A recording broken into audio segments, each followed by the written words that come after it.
Hey, Seraphin here, and today we're going to make this Chinese steamed bread, mantou, again. I say again because about 2 years ago I made a video on mantou. Now, while most of the information in that video is still pretty much up to date, after reviewing it again though, I realized that over these years I've actually gathered a tremendous amount of information on mantou and other related processes that I believe can be very helpful to those who want to make it. So to that end, this video was made. In the West, Chinese steamed breads, mantou, is sometimes confused with baozi, which are generally referred to as steamed buns in English. Actually, I think this is still pretty okay because even in many parts of southern China, baozi are still called mantou. This is because for a long time in the history of Chinese steamed breads, the word mantou meant both filled and unfilled buns. Baozi arose in the Song dynasty to indicate filled buns only. As for the word mantou, legend has it that Zhuge Liang, the chancellor of the state of Suhan, invented the word mantou during the Three Kingdoms period. You can read more on the folklore of this online, but many of course have pointed out the unreliable sources that this legend originated from. Most crucially, it lacks hard evidence, but it is a rather engaging legend. In short, Zhuge Liang, well recognized as an intelligent and learned scholar, also widely considered to be the most accomplished strategist of his era, when trying to cross a turbulent river that defied all attempts, was said to have ordered his men to stuff steamed bread with meat and threw these buns into the river to appease the river deity. This was his way of avoiding human sacrifices, as suggested by a local barbarian lord that recited an old superstitious belief. Well, as interesting of a tale as it is, we can't say it's a historical fact, but ever since the legend appeared, mantou has been used for banquets and sacrifices, bringing some sort of relevancy to the legend. Yet even then, mantou was not the first steamed bread known to the people of ancient China. The history of steamed bread consumption can be traced all the way back to the Warring States period. During this period, flour milling commenced and became widespread. Many ancient texts mention bing, which in contemporary Chinese means pie, cookie, cake, but at the time it was simply the common name of any cooked wheaten food. Ancient texts mention King Zhaoxiang of Qin making zhengbing, a steamed wheat product. During the Han Dynasty, as grinding mills were widely used, steamed food made of wheat became popular all over China, but at that time they were collectively called by many different names. All were served plain without any fillings, 无馅. During the Tang Dynasty, steamed breads became smaller and was called collectively by many different names. At this point, they were all still served plain without any fillings. It was not until Zhao Zhen was born in the northern Song dynasty that the word baozi appeared, which refers to steamed buns with fillings. By the time of the Qing dynasty, in the northern parts of China, those without fillings are called mantou, steamed breads, and those with fillings are called baozi, steamed buns. The word mantou then gradually became a general term for products without fillings. Nowadays, in many parts of southern China, steamed buns, regardless of whether they contain fillings or not, are still collectively called mantou. For example, those with meat fillings are called 肉馒头, mantou with meat. Okay, so that was a quick overview on the long history of Chinese steamed breads. Now, to clear things up, what we're going to make today is a mantou, not baozi. And on the basis of its ingredients and the characteristics of its quality, Chinese steamed breads can be roughly divided into northern and southern styles. There is another division, Cantonese style, but I normally just think of it as a high-quality variation of the southern style mantou. In northern China, wheat is the main crop, and steamed bread is a staple food. Northern-style steamed bread has a firm, elastic, and cohesive eating quality. It's steamed to provide greater satiety. It is essentially only 3 ingredients: wheat flour, water, and yeast. Northern-style steamed bread should also have good chewing properties and a natural wheat flavor.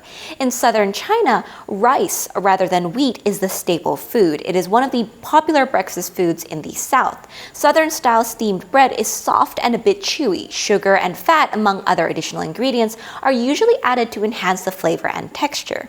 I'd say what we're going to make is the high-quality Southern-style mantou, or the Cantonese style. Whichever name we may want to call it, today we're going to make a mantou that sports a shiny white skin and white crumb with soft, slightly sweet, and a somewhat chewy texture. When it comes to the art and skill required to produce a good bread, I strongly believe mantou should be on par with French baguettes. Granted, a mantou is not a baguette, but like a good baguette, a good mantou should be very delicious eaten plain. And for that, again, like a good baguette, there are many aspects of the process that need our full attention.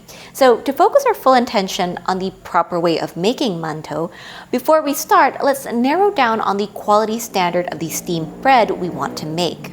Granted, even in its country of origin, quality standards vary depending on the region and individual preferences. However, there are certain standards that serve as benchmarks for evaluating the quality of Chinese steamed breads. Let's start with this one. This standard applies to wheat flour made from wheat and is used for making steamed breads, buns, and rolls. Table A1 on page 6 of this document is the quality evaluation system for steamed bread with a highest or best score at 100. Now, if you observe this table carefully, you'll see that the majority, 65 points of the score, is allocated for volume, appearance, color, and crumb structure, and then another 30 points for elasticity, cohesiveness, and stickiness. 5 and only 5 points for the flavor. All of this has to do with the fact that when we compare it to the Western bread, steamed bread is more susceptible to problems arising from incorrect use of ingredients and or improper processing conditions. Consumers in the Far East and Southeast Asia prefer a steamed bread with a good size and shape, sporting smooth and shiny white-colored skin. Because of its soft and moist skin, any problems associated with its shape, size, or volume and its appearance are very visually apparent.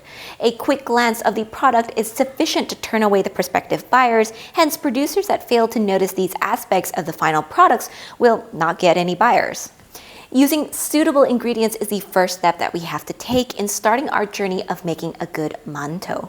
So let's start with the flour. This paper provides our first guideline on what flour to use. Strong flour and particularly higher protein hard wheats are unsuitable for steamed bread, so we can definitely rule out bread flour, because such flours are satisfactory for pan bread production, but when used for steamed bread production they seem to fail, apparently because they overextend during the proof stage and are taxed during the steaming stage.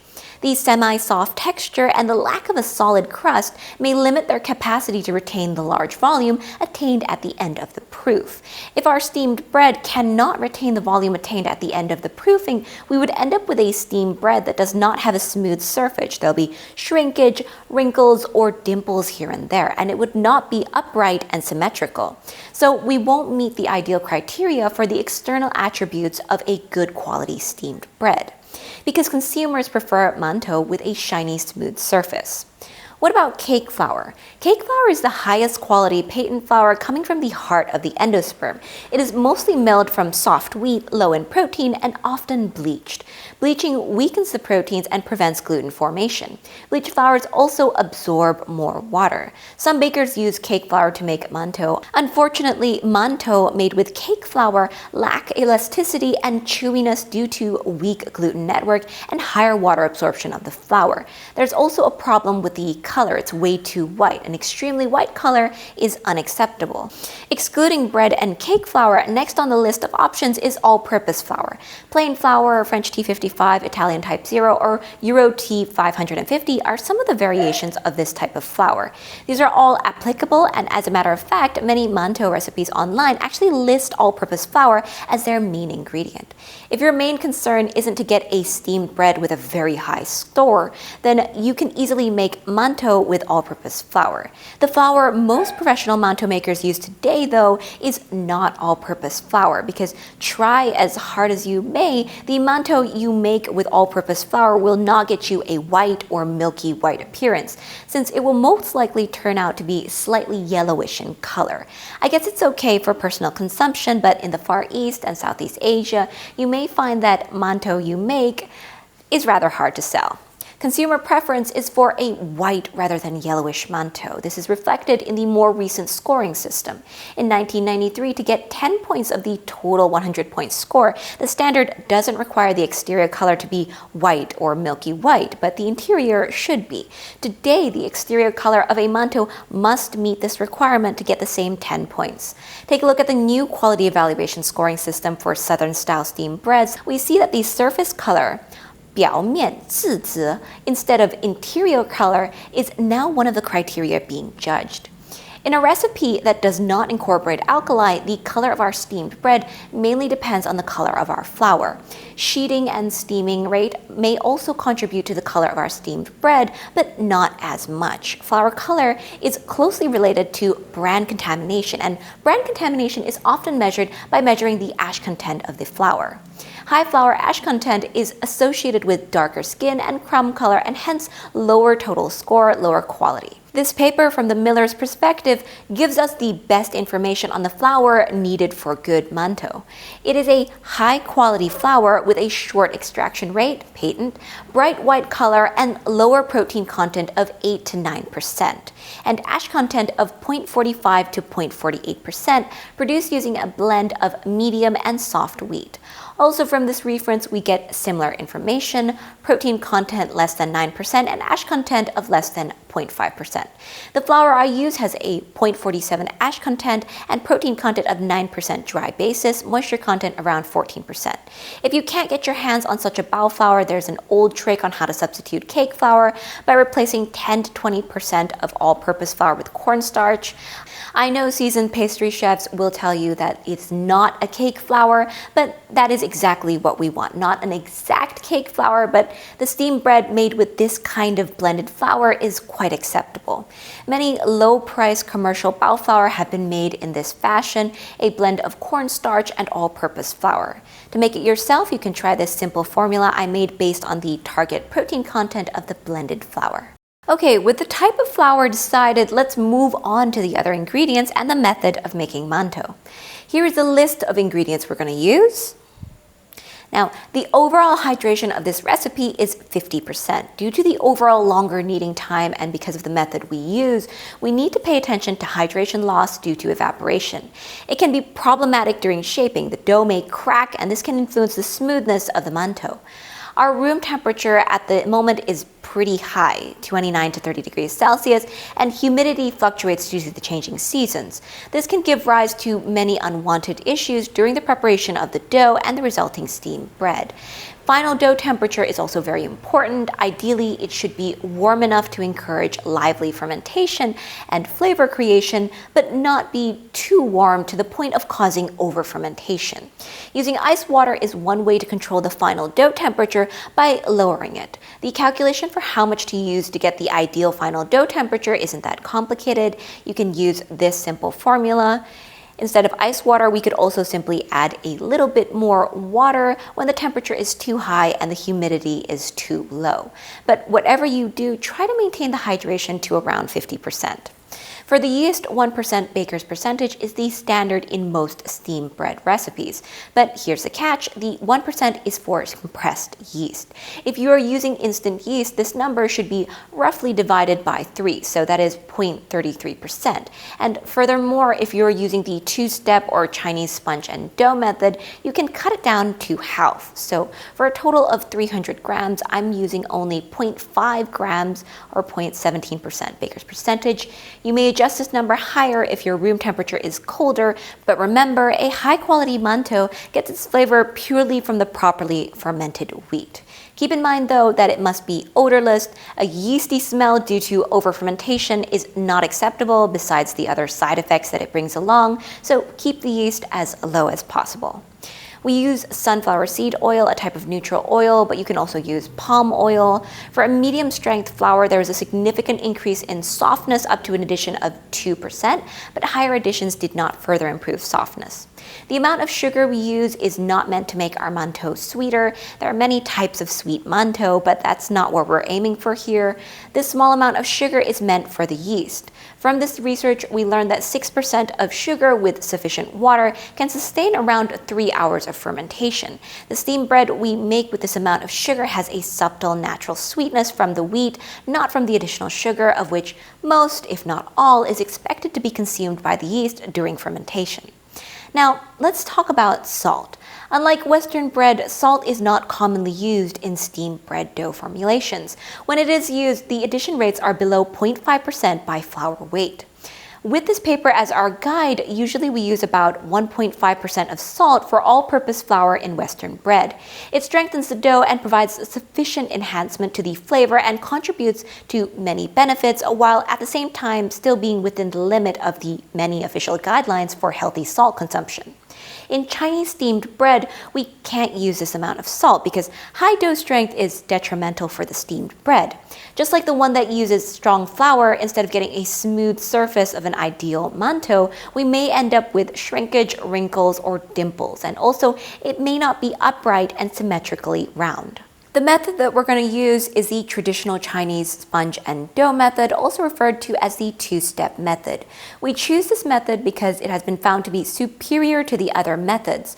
This method brings out smoother bread that has a better shape and skin, better crumb texture, and color. For the first step, we're going to use 70% of the total flour, 80% of the total water, and about 0.5 grams of instant yeast. This approach has been based on the information found in this reference. Okay, with all this information aside, let's get down to making the steamed bread. So we're going to start by making the pre-ferment. So here I've got 120 grams of water. I'm pouring that into my stand mixer's bowl here. And then 0.5 grams of instant yeast. Getting that all out. And finally 210 grams of Bao Flour. This is most of our Bao Flour, and I'm going to be just mixing everything together with my scraper. We're going to get most of the loose flour combined before cleaning off the scraper and going to our stand mixer. We're only going to be mixing this pre-ferment for about 3 minutes, and it's more to get everything mixed together rather than build any gluten.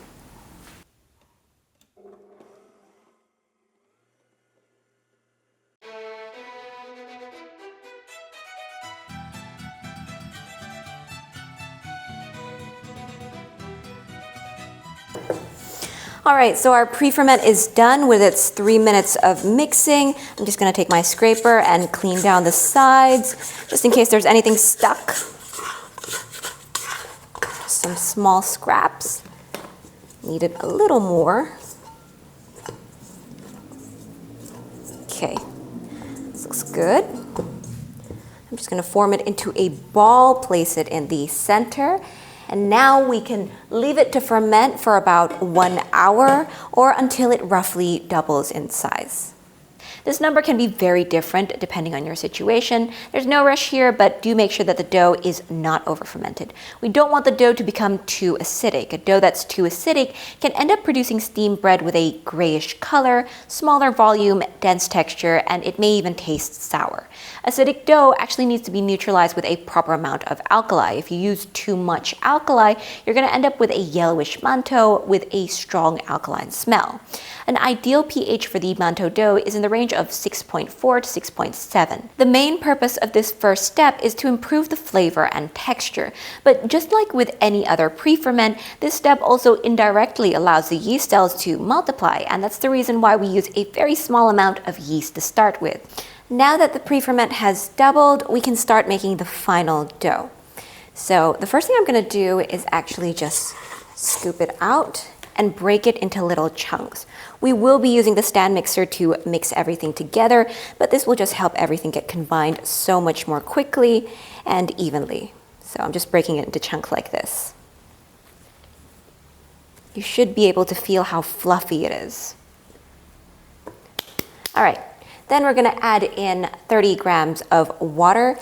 The water content is adjustable to your specific conditions, so if your room humidity is extremely low, or if your flour has a higher water absorption, then you should raise the water content by about 5 to 10 grams. All right, next I'm adding in 18 grams of sugar, just shaking that in. 6 grams of vegetable oil. And 90 grams of Bao Flour. That's all our ingredients, so now we're going to mix everything together briefly with the scraper. The pre-ferment is quite stiff, so I'm really just chopping into it with my scraper.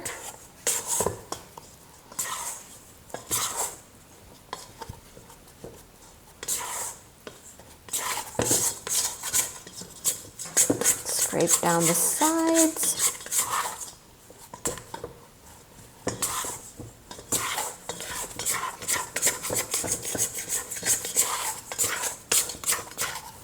Okay, looks pretty good to me. So I'm just going to clean off the scraper, as well as my hands, just a little bit. And now we're gonna take this to the stand mixer and mix it for about 5 to 6 minutes until it becomes a smooth and uniform dough.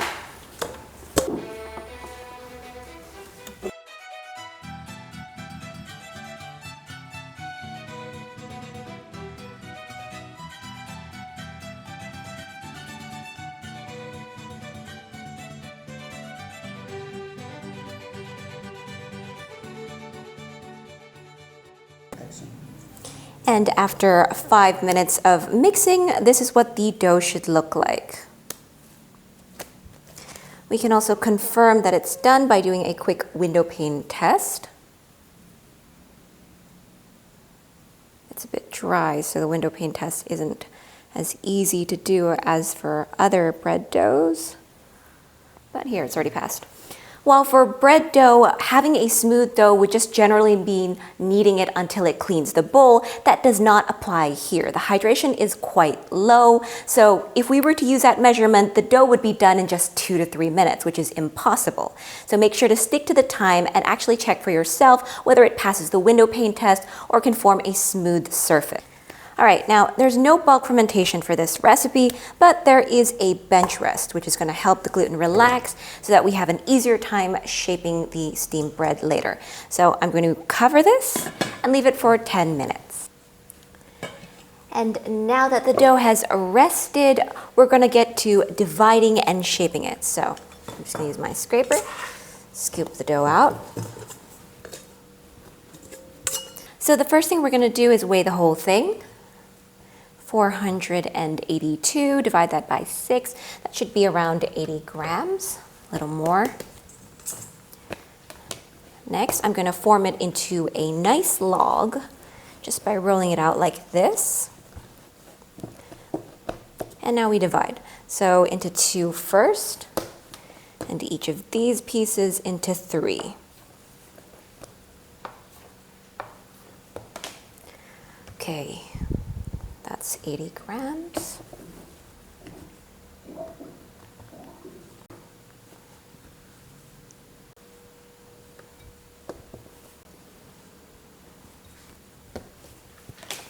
All right. I'm going to move them up. And now we're going to start shaping them. So I'm going to take a piece. I'm going to knead it a little bit. Just like that, until it has a nice, smooth, and taut surface on this side. Not quite yet. All right. And then I'm going to seal the bottom by doing this pinching motion, sort of squeezing this bottom together until it's nice and well sealed. And I'm going to round it out in my palms.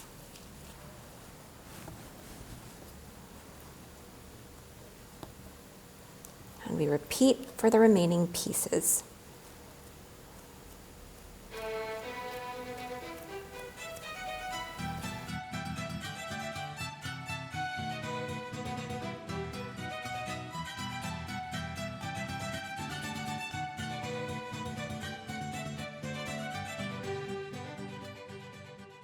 All right, now that all of them are formed into round balls, we're gonna put on the finishing touches, which is to shape them into little domes. So I'm just using my hands here and sort of rounding them upwards just so that they have that kind of dome-like shape.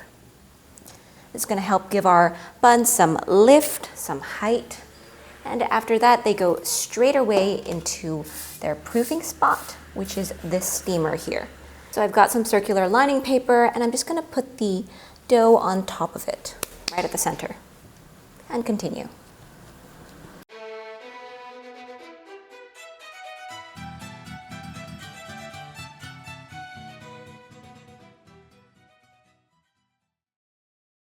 All right, I'm gonna cover it with this cloth, but first I'm gonna dampen it a little bit just by spraying a bit of water onto it. This is gonna help prevent our dough from drying out.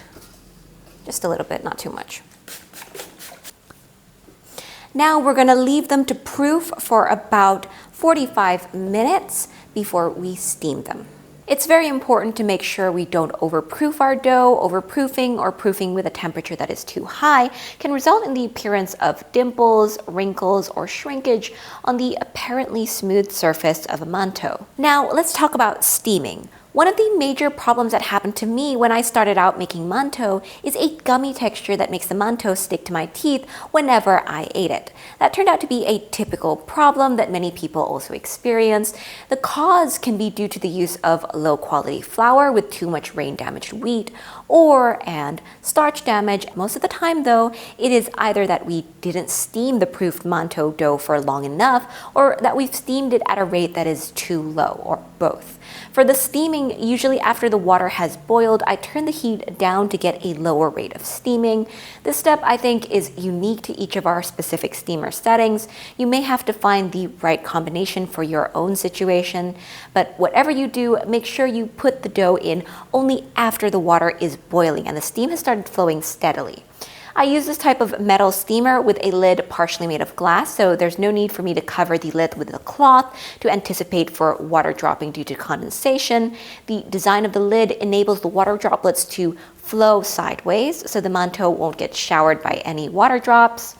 Of course, traditional bamboo steamers would work just as well for this.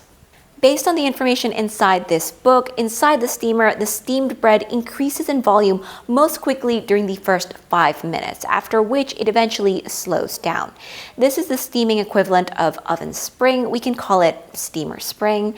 As we steam the dough, like in bread dough in the oven, gas cells expand and pressure increases. This happens as gases and liquids expand and evaporate. Carbon dioxide at 40 degrees Celsius causes a rapid rise in volume due to its liberation, and at 79 degrees Celsius, alcohol evaporates, further contributing to the steamed bread's expansion. Yeast activity continues until about 60 degrees Celsius, and eventually a thin white skin forms on the surface of the steamed bread thanks to the moist and hot environment of the steamer. This thin skin is extremely elastic and it forms when the starch has been gelatinized. According to this research, the time needed for the dough to reach the maximum temperature in the steamer is about 12 minutes, depending on the dough's size, of course. In our case, we steam for around 15 minutes, and then we let the steamed bread set for 5 before opening the lid. Mantou, unlike Western bread, doesn't have a hard crust, so a sudden change in temperature may cause the steamed bread to shrink, which is why we need to let it set for a while. Now, about blisters on the skin of the steamed bread. These actually come from air bubbles that were trapped inside the dough during mixing and were not removed during subsequent degassing. These bubbles show up on the surface of the steamed bread during the first 5 minutes of steaming and grow to different sizes. Then, when we take off the steamer's lid, the bubbles pop, leaving behind blisters on the skin. This is why we need to make sure that the dough is as free of air pockets as it can be before shaping it.